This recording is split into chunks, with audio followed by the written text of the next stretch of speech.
কেন প্রবাসীদের জমি সবচেয়ে বেশি দখল হয়ে যায়?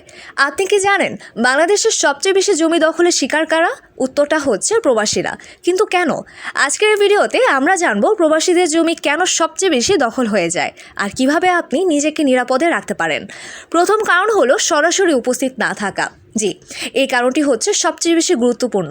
প্রবাসীরা দেশের বাইরে থাকেন, ফলে তাদের জমি নিয়মিত দেখাশোনা করার মতো কেউই থাকে না। এই সুযোগটাই নেয় দখলদাররা। দ্বিতীয় কারণ হলো ভুয়া দলিল বা জাল কাগজপত্র।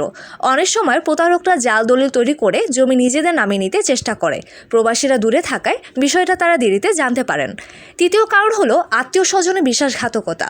সবচেয়ে কষ্টের ব্যাপার হলো অনেক সময় নিজের আত্মীয় জমি দখল করে নেয়।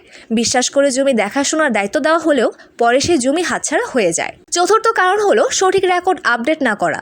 অনেকেই খতিয়ান নামজারি বা জমির রেকর্ড আপডেট করেন না, ফলে দখলদাররা আইনের ফাঁক গলে জমি দখল করে ফেলে। পঞ্চম কারণ হলো স্থানীয় প্রভাবশালী চক্র। গ্রামে বা শহরে কিছু প্রভাবশালী চক্র থাকে যারা সুযোগ বুঝে প্রবাসীদের জমি দখল করে নেয়, কারণ তারা জানে প্রবাসীরা সহজে দেশে এসে লড়াই করতে পারবে না। এখন প্রশ্ন হলো সমাধান কি? নিয়মিত জমির খোঁজখবর রাখুন, বিশ্বস্ত লোক দিয়ে জমি দেখাশোনা করান, সব কাগজপত্র আপডেট রাখুন, যেমন খতিয়ান, পর্চা, নামজারি। প্রয়োজনে স্থানীয় আইনজীবীর সাথে যোগাযোগ রাখুন। জমির চারপাশে সীমানা নির্ধারণ করে রাখুন।